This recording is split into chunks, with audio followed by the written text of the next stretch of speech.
Assalamualaikum warahmatullahi wabarakatuh.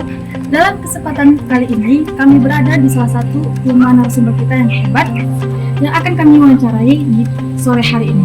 Nah, daripada itu, kita langsung ke narasumber kita. Baiklah, ikuti keseruan kita. Cikidot!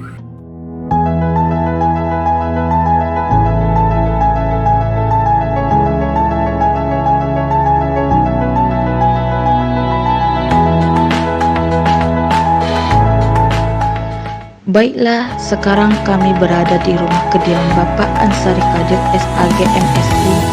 Beliau adalah salah satu seorang motivator yang sangat hebat. Nah, mau tahu kelanjutannya?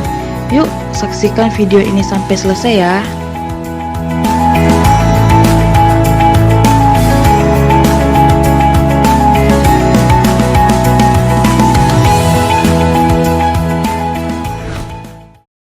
Assalamualaikum warahmatullahi wabarakatuh.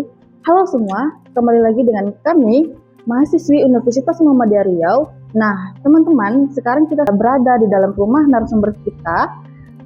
Sekarang di sini di depan saya sudah ada narasumber yang kita akan wawancarai. Assalamualaikum warahmatullahi wabarakatuh, Pak. Waalaikumsalam warahmatullahi wabarakatuh. Selamat malam, Pak. Selamat malam. Jadi ini Pak, kami adalah mahasiswi Universitas Muhammadiyah Riau. Di sini kami akan berbincang-bincang untuk mewawancarai Bapak dalam proses kesuksesan Bapak, masa perjalanan Bapak. Boleh minta waktu sebentar, Pak? Ya, silakan. Kira-kira tentang apa, Pak? Tentang kesuksesan dan ibadah. Oh, mungkin ada spesifik pertanyaannya? Boleh. Bagaimana Bapak proses dalam satu memajukan kesuksesan dalam sampai ke titik ini, Pak? Baik, Assalamualaikum warahmatullahi wabarakatuh. Saya merasa senang pada malam hari ini mahasiswa dari Umbri mendatangi rumah kami ini dalam rangka, menurut saya ini dalam rangka silaturahim yang jelas ya. Silaturahim, kita ingin tukar pikiran untuk kemajuan kita bersama, termasuk juga mungkin introspeksi pada diri saya, bagaimana perjalanan hidup saya sampai sekarang ini.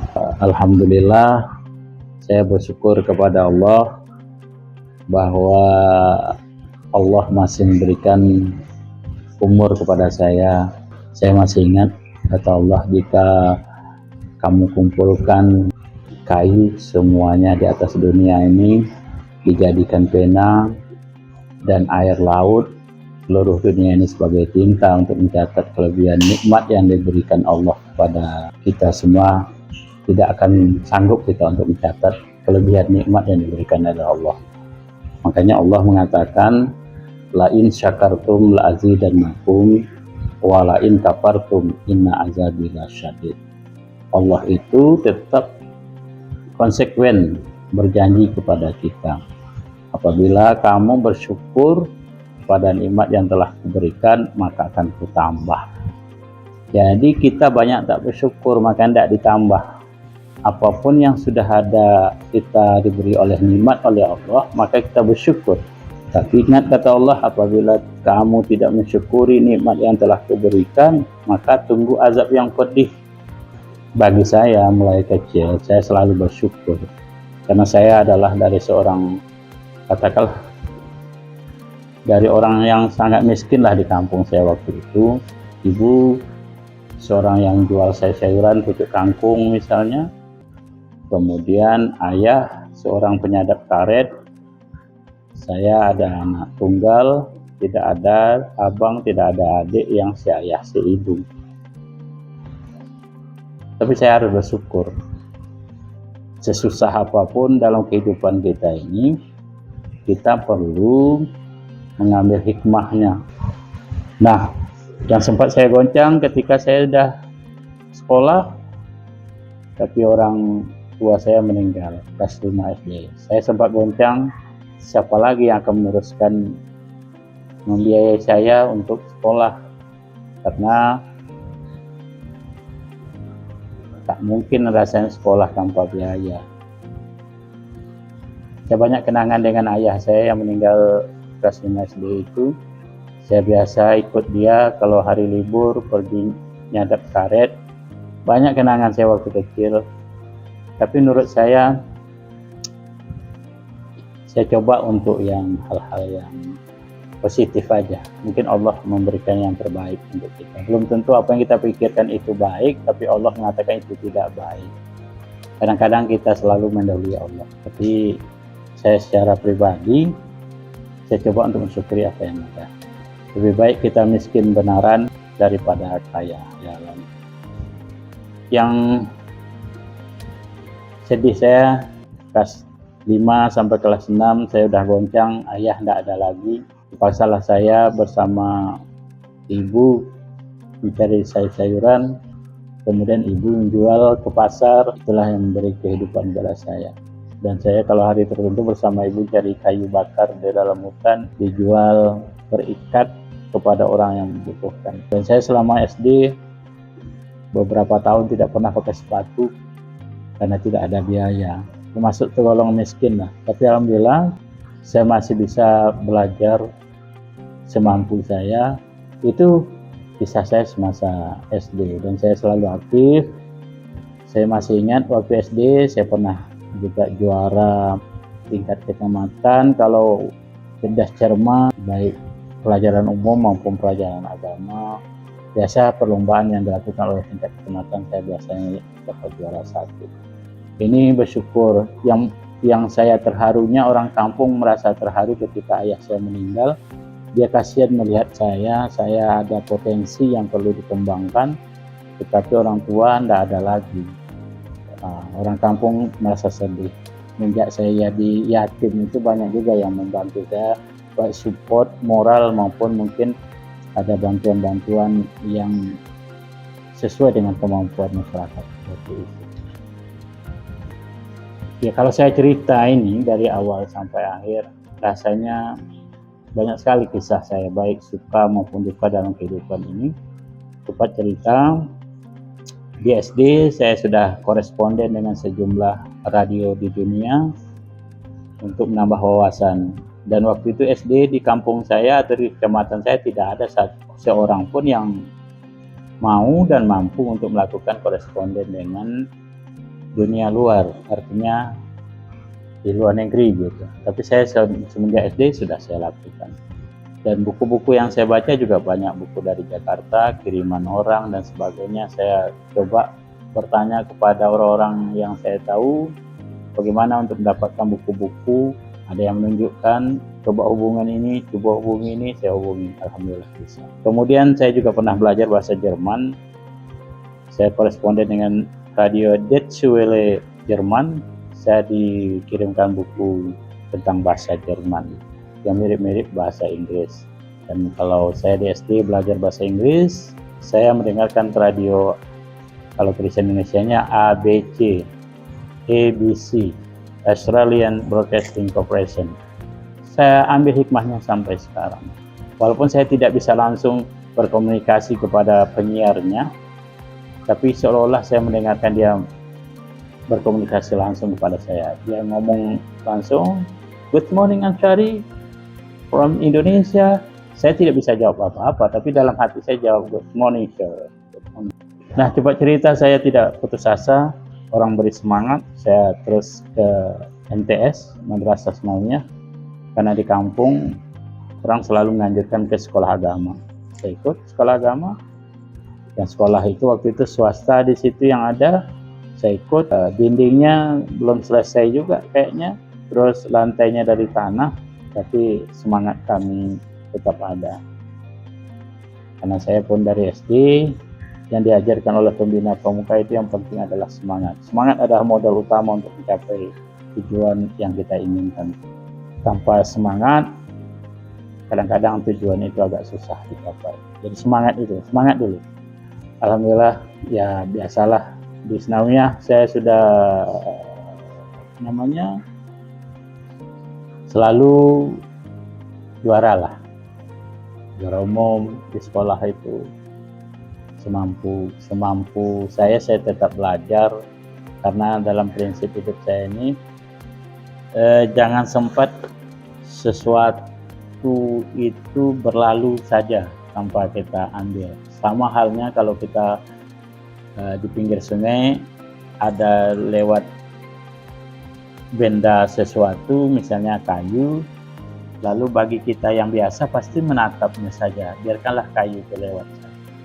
Tapi bagi orang yang punya pemikiran yang baik, dia lihat dulu kalau kayu itu bermanfaat, dia ambil, dia berenang, dia ngambilnya. Kita tetap melakukan sesuatu yang baik. Itu senamnya cukup ya, yang itu dulu. Atau ada lain yang bertanya? Saya sampai ke Pekanbaru dan saya masih ingat, cepat cerita, 3 tahun di Senawiyah, masuk lagi saya ke Pekanbaru, sekitar 200 km dari Pekanbaru tempat saya tinggal. Pergi pertama Pekanbaru, kita tidak ada saudara di sini. Di Pekanbaru ini saya dibekali oleh ibu saya uang 1.500 rupiah, diambil dari bawah bantal dia. Apa kata emak saya, mohon maaf, emak saya sudah almarhumah, sudah meninggal. Nak, gunakan duit ini 1.500 ini untuk masa depan kamu. Inilah yang punya kekayaan emak. Ayah kamu tidak ada meninggalkan kekayaan seperti orang lain, tapi inilah, belajarlah tempat orang untuk menjadi yang lebih baik. Pernah tinggal di musola, tinggal di masjid untuk menghidupi, bahkan pernah mengajar MBA di Pekanbaru ini. Dan waktu kuliah, cepat cerita, saya merasa senang walaupun saya miskin, tapi saya berusaha. Saya mengambil waktu kuliah saya sudah membeli tanah kredit tidak jauh dari UIN atau dari IAIN sekarang, 30 ke belakang, 40 meter menurut jalan. Tapi saya bangga karena itu tanah hasil usaha saya sendiri dalam masa kuliah. Alhamdulillah. Jadi menurut saya itu kita bersyukur kepada Allah. Mudah-mudahan apa yang kita dapatkan ini jangan membuat kita sombong, karena kadang-kadang kita miskin ini begitu kaya kita sombong, lupa dengan asal kita. Padahal asal kita orang tak ada apa-apanya. Bagi Allah yang paling mulia itu adalah orang yang paling bertakwa atau yang paling tinggi imannya. Kalau kita ini masih rendah iman kita, tidak perlu kita sombong, biasa-biasa saja. Dan tidak usah terlalu kita mencari kawan, harus kawannya begini ini, tapi carilah kawan yang baik. Jangan cari ya kawan yang buruk. Kalau kita berdekat dengan orang yang menjual minyak wangi, minimal minyak wangi itu bisa disemprotkan ke badan kita.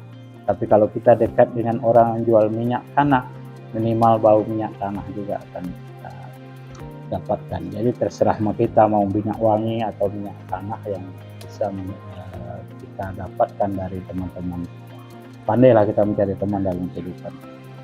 Baik Pak, saya ingin bertanya kembali, ketika Bapak mendapatkan musibah tadi, apakah Bapak marah terhadap Allah atau Bapak menerima apa yang Allah kasih musibah terhadap Bapak tersebut, dan bagaimana Bapak menyikapi apa yang terjadi di kehidupan Bapak?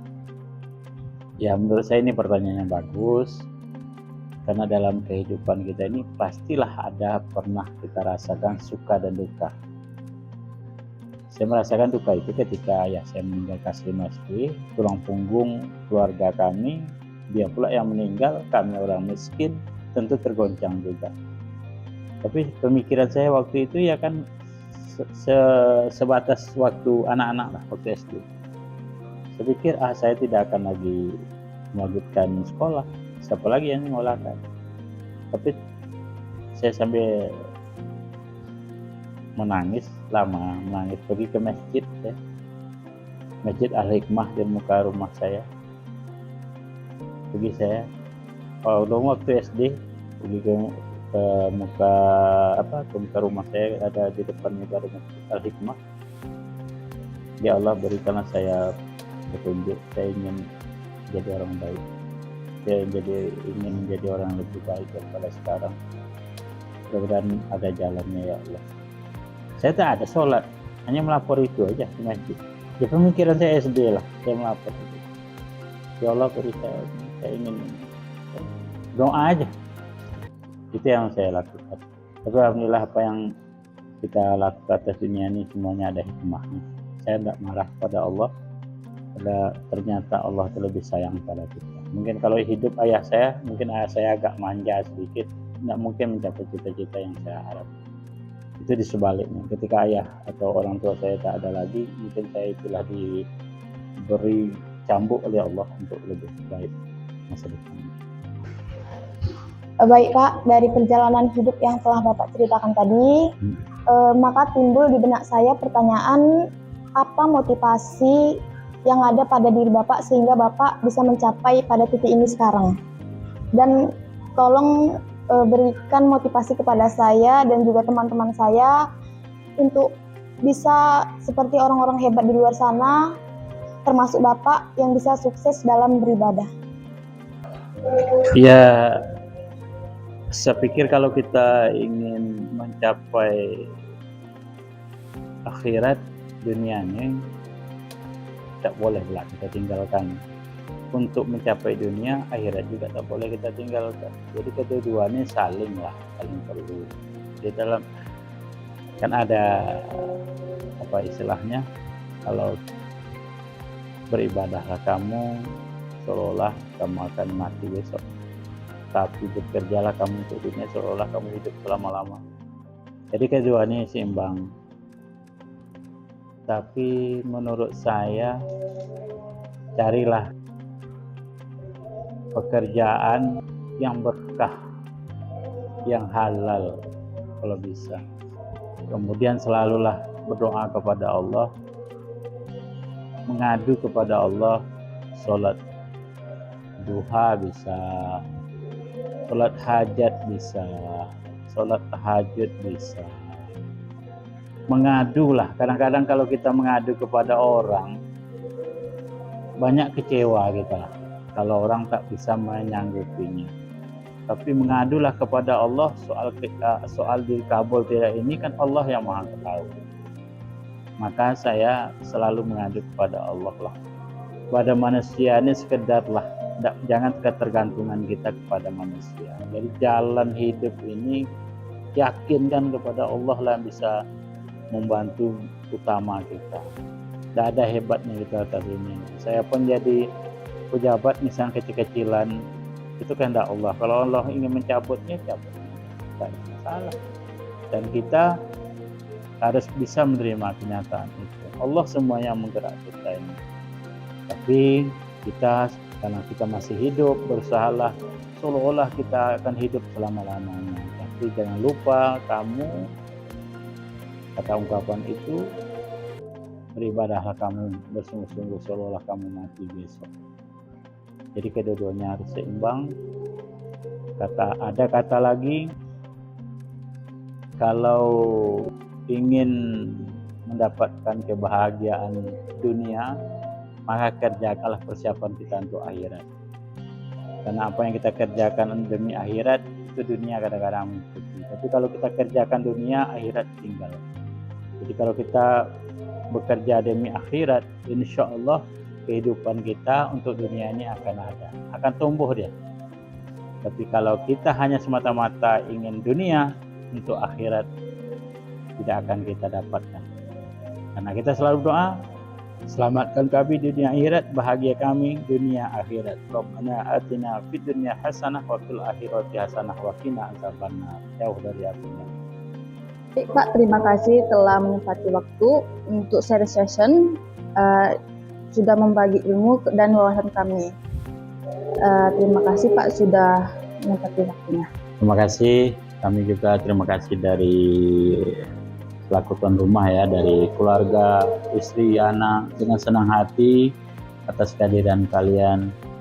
Karena menurut saya secara pribadi, kalian ini akan sebagai penerus kami yang sudah tua-tua ini. Bagi kami yang tua ini tidak akan pernah kembali muda, dan yang muda sudah dipastikan akan tua. Jadi oleh karena itu, paling tidak apa yang kita bagikan malam hari ini melalui share pengalaman, share wawasan, semoga bermanfaat dunia dan akhirat. Hadanallahu wa iyyakum ajma'in. Billahi taufiq hidayah. Wassalamualaikum warahmatullahi wabarakatuh. Waalaikumsalam warahmatullahi wabarakatuh.